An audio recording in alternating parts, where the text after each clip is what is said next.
கிறிஸ்துவுக்குள் பிரியமானவர்களே, இந்த நாளுக்கான மாலை நேரம்னா அப்போஸ்தலனாகிய பவுல் ரோமருக்கு எழுதின நிருபம் 9ஆம் அதிகாரம் 19வது வசனம். ரோமர் 9:19, ரோமன்ஸ் 9:19. இப்படியானால் அவர் இன்னும் ஏன் குற்றம் பிடிக்கிறார்?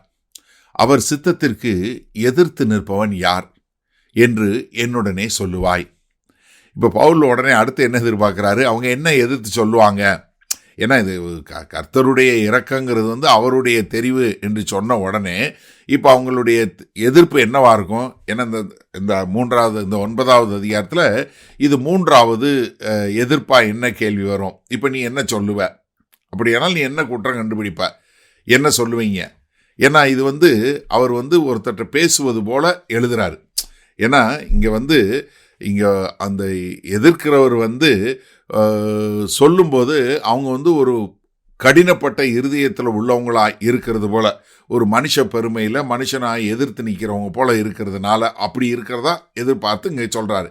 ஏன்னா இப்போ கர்த்தர் நீ சொல்கிற கர்த்தர் தான் ஏக சக்கராதிபதி, அவர் தான் எல்லாம் முடிவுபடுவார்னா நீ என்னை எப்படி பொறுப்பொன்றில் ஒன்று எடுத்துக்க முடியும்? அப்போ என்கிட்ட என்னத்தை குற்றம் கண்டுபிடிக்க முடியும்?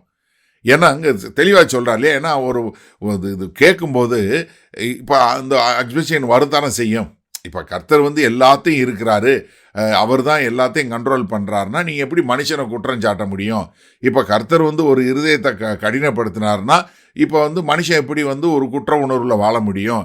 இப்போ கர்த்தர் அவருடைய சித்தத்தை செய்கிறாருன்னு சொன்னால் இப்போ மனுஷனுக்கு ஒரு வாய்ப்பு இல்லையே அப்படின்னு சொல்லக்கூடிய ஒரு தவறான புரிதல் வந்துடும். அப்படிங்கிறத சொல்கிறதுக்காகத்தான் இங்கே சொல்லும்போது என்ன சொல்கிறாரு? அவர் சித்தத்திற்கு எதிர்த்து நிற்பவன் யார்? ஏன்னா கர்த்தருடைய சித்தம் நிறைவேறும். அப்போ ஒரு மனுஷன் பொறுப்பான்னு சொல்ல முடியாது. அப்போ கர்த்தர் ஒரு நியாயமுள்ள நியாயாதிபதி மாதிரி தெரியலையே என்று சொல்லக்கூடியதாக. ஏன்னா நீங்கள் இது பார்த்தீங்கன்னா இதே மாதிரியானதான் எசேக்கியேல் 18வது அதிகாரத்தில் 25வது வசனத்தில் இஸ்ரவேல் சொல்லுவாங்க. ஏன்னா கர்த்தருடைய வழிகள் சரியா இல்லையே என்று சொல்லக்கூடியதாக. ஏன்னா இங்கே சொல்லும்போது அவருடைய அப்ஜெக்ஷன் எப்படி இருக்கும்? ஏன்னா இங்கே ரோமர் 3வது அதிகாரம் 5-6 கேட்கும்போது இதுதான் கேட்டார். அப்போ என்னன்னா கர்த்தர் அவருடைய திட்டத்தின்படி எல்லாத்தையும் செய்கிறாரு. 115வது சங்கீதம் 3வது வசனம் என்ன சொல்லுது? அவருக்கு சித்தமானவைகளை அவர் செய்கிறார். What ever pleases him. கர்த்தருக்கு என்ன, அந்த ஆங்கில வேதாகமத்தில் ரொம்ப அழகாக இருக்கும், அவருக்கு என்னென்ன விருப்பமானதோ அதை அவர் செய்கிறாரு அப்படின்னு சொல்லும்போது, ஆனால் அப்போ மனிதனுடைய பொறுப்பு என்ன அப்படின்னு சொல்லக்கூடிய ஒரு காரியம். அதனால ரோமர் 1வது அதிகாரம் 20வது வசனம் சொல்லும்போதே, ஏன்னா மனுஷனுக்கு சாக்கு சொல்ல இடம் இல்லை. கர்த்தர் யாருங்கிறத வெளிப்பாடு கொடுக்கப்பட்டிருக்கு. அப்போ இங்கே ஒரு கடினப்பட்ட இருதயத்திலிருந்து வரக்கூடிய கேள்வி, ஏன் இன்னும் குற்றம் கண்டுபிடிக்கிறாரு? அப்போ அவர் சித்தத்துக்கு எதிர்த்து நிற்கக்கூடிய ஒரு காரியம் என்று சொல்லக்கூடியதாக இந்த அப்போஸ்தலனாகிய பவுல் எதிர்த்து வரக்கூடிய கேள்விகள் என்னவா இருக்கும் என்று எதிர்பார்த்து அதை கேட்கக்கூடிய ஒரு காரியத்தில் கேட்கிறார். சரி, இந்த நாளில் இந்த வசனத்தை நம்ம எப்படி எடுத்துக்கொள்வது? இது நம்ம நிறைய பேர் கேட்கக்கூடிய கேள்வி தானே. ஆமாம், நம்ம ஒரு சில நேரத்தில் நீங்கள் கூட கேட்டிருக்கலாம், என்ன தேவன் ஏன் இதுக்கு இப்படி பண்ணுறாரு, கர்த்தர் இப்படி செஞ்சார்னா நான் என்ன செய்ய முடியும் அப்படின்னு சொல்லக்கூடிய ஒரு காரியம்.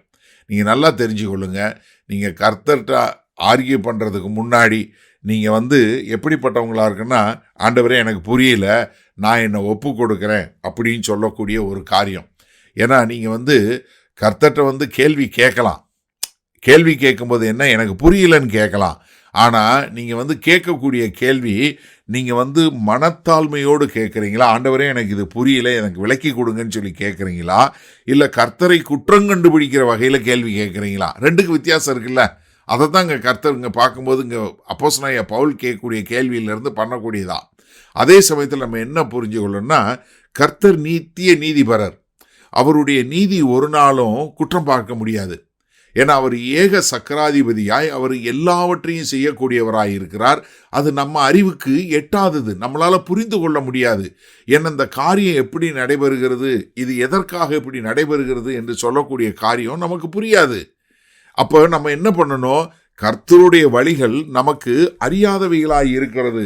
அது சில நேரங்களில் ரகசியமாக இருக்கக்கூடியதாக இருக்குது. அதனால் நம்ம என்ன பண்ணுறோம்? அதை நாம் முழுமையாக ஒப்புக்கொள்ளக்கூடிய மக்களா, அவரை ஏற்றுக்கொள்ளக்கூடிய மக்களா, அப்போ இது நமக்கு என்ன பண்ணக்கூடாது, நம்ம பாவம் பண்ணுவதற்கோ நம்முடைய இருதயத்தை கடினப்படுத்துவதற்கோ இதை ஒரு வாய்ப்பாக பயன்படுத்தக்கூடாது.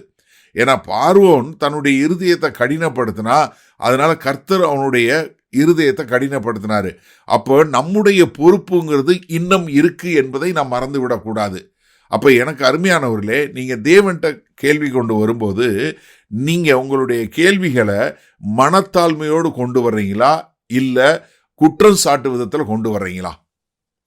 வல்லபிதாவே, இதோ எங்களுக்கு புரியாத காரியங்களை ஆண்டவரே எங்களுக்கு விளக்கி கொடுங்கள் என்று சொல்லி உம்மிடம் வரக்கூடிய மக்களாய் நாங்கள் இருக்க எங்களுக்கு கிருபை பாராட்டுங்க. சில சமயங்களில் புரியாத போது நாங்கள் ஏதாவது தவறுதலாய் கேள்வி கேட்டிருந்தா எங்களை மன்னியுங்கள் ஆண்டவரே. எங்களை உம்முடைய கரங்களில் ஒப்படைக்கிறோம். மீட்பர் இரட்சகருமாகிய இயேசு கிறிஸ்துவின் மூலம் பிதாவே, ஆமேன். கர்த்தர் உங்களை ஆசீர்வதிப்பாராக. நாம் நாளை காலை தினசரி தியானத்தில் சந்திப்போம். Good night.